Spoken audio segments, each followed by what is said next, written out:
राधे राधे मित्रों, आज हम आपके लिए यहाँ पर लेकर आए हैं श्री शिव महापुराण के वायवीय संहिता के पूर्व खंड से अध्याय 34 और 35 की कथा, जो है उपमन्यु की कथा।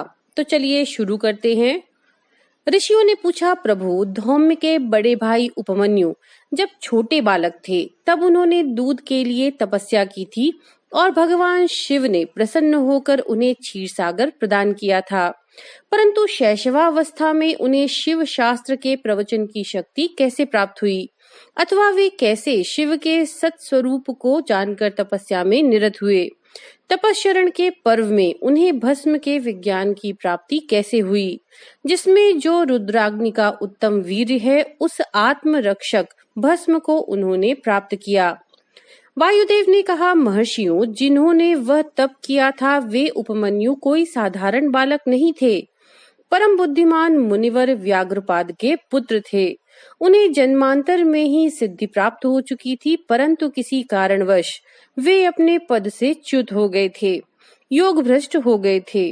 अतः भाग्यवश जन्म लेकर वे मुनि कुमार हुए। एक समय की बात है, अपने मामा के आश्रम में उन्हें पीने के लिए बहुत थोड़ा दूध मिला।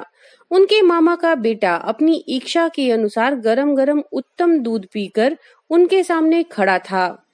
मातुल पुत्र को इस अवस्था में देखकर व्याघ्रपाद कुमार उपमन्यु के मन में ईर्ष्या हुई और वे अपनी माँ के पास जाकर बड़े प्रेम से बोले, माता, मुझे अत्यंत स्वादिष्ट गरम गरम गाय का दूध दो, मैं थोड़ा सा नहीं पीऊंगा।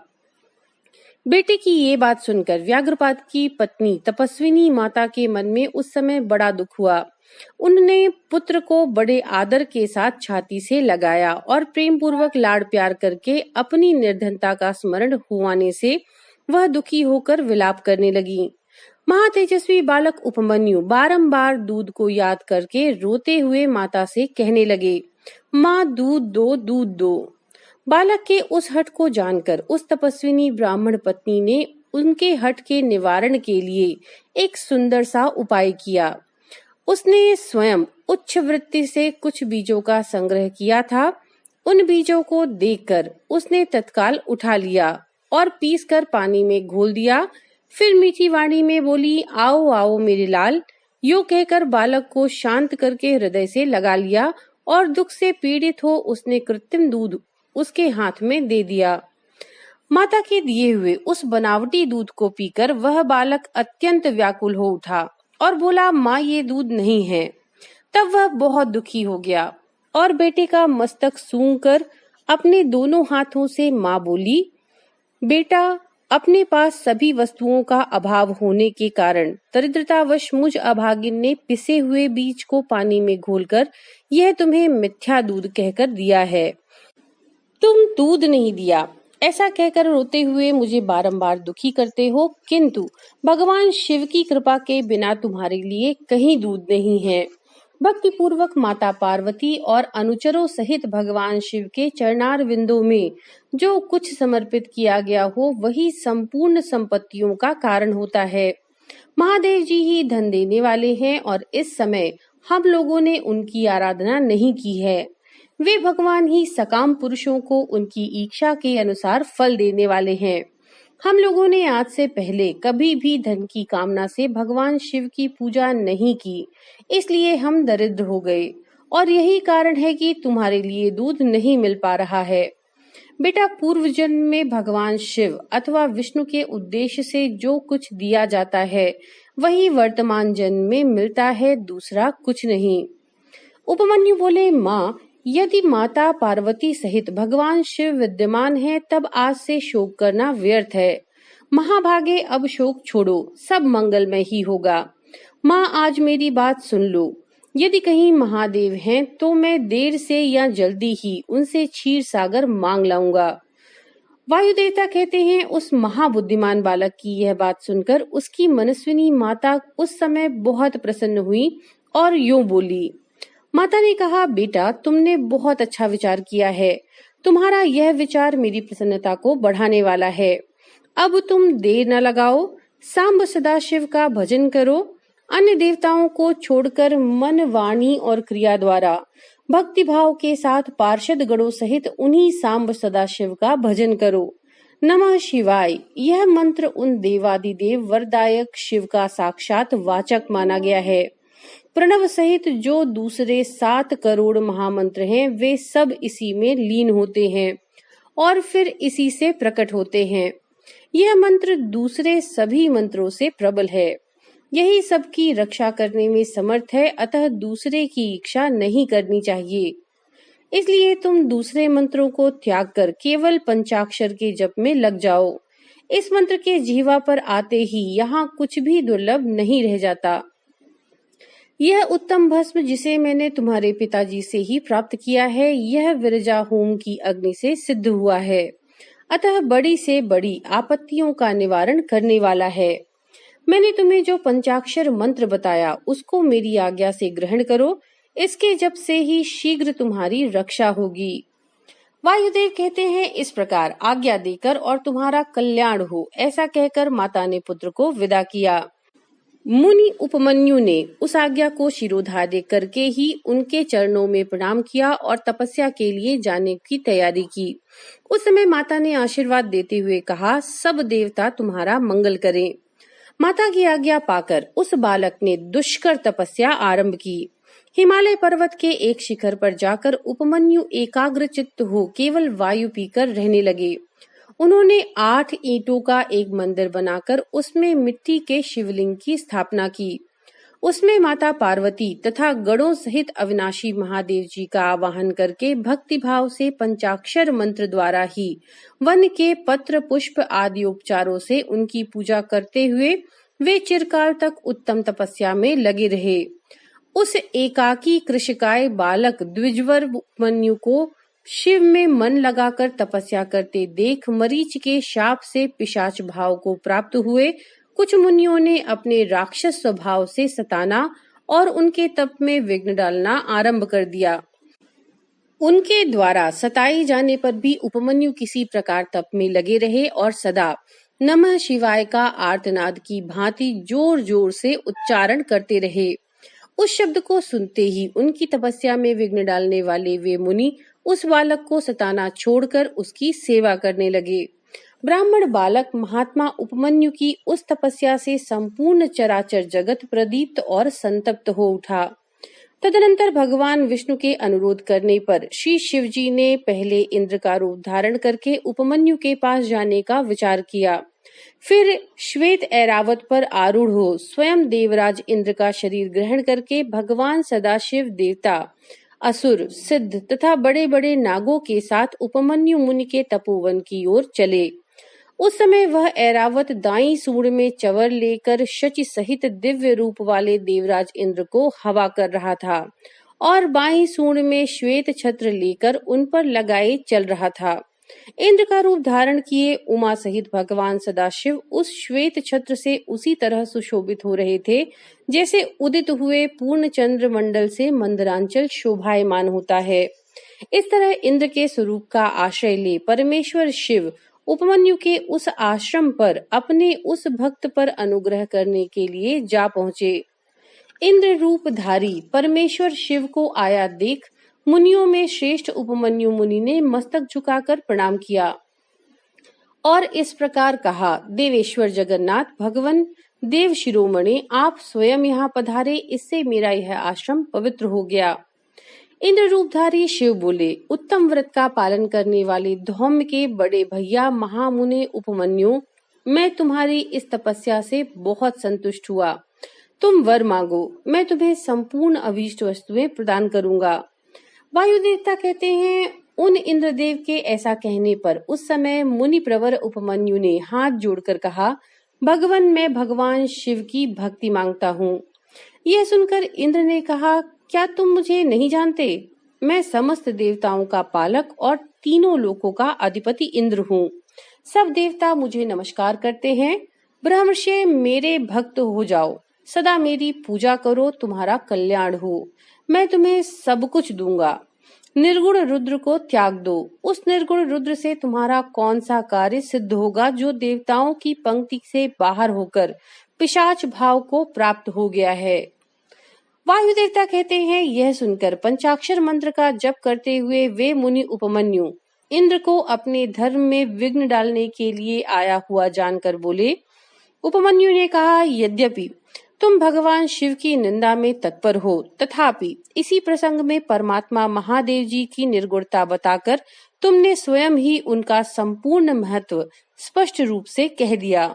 तुम नहीं जानते कि भगवान रुद्र संपूर्ण देवेश्वरों के भी ईश्वर हैं, ब्रह्मा विष्णु और महेश के भी जनक हैं तथा प्रकृति से परे हैं।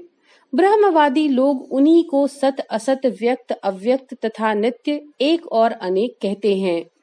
अतः मैं उन्हीं से वर मांगूंगा जो युक्तिवाद से परे तथा सांख्य और योग के सारभूत अर्थ का ज्ञान प्रदान करने वाले हैं।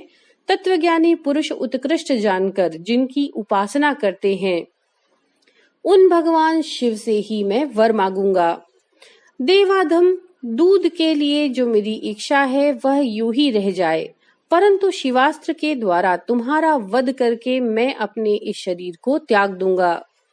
वायु देवता कहते हैं, ऐसा कहकर स्वयं मर जाने का निश्चय करके उपमन्यु दूध की भी इच्छा छोड़कर इंद्र का वध करने के लिए उद्यत हो गए।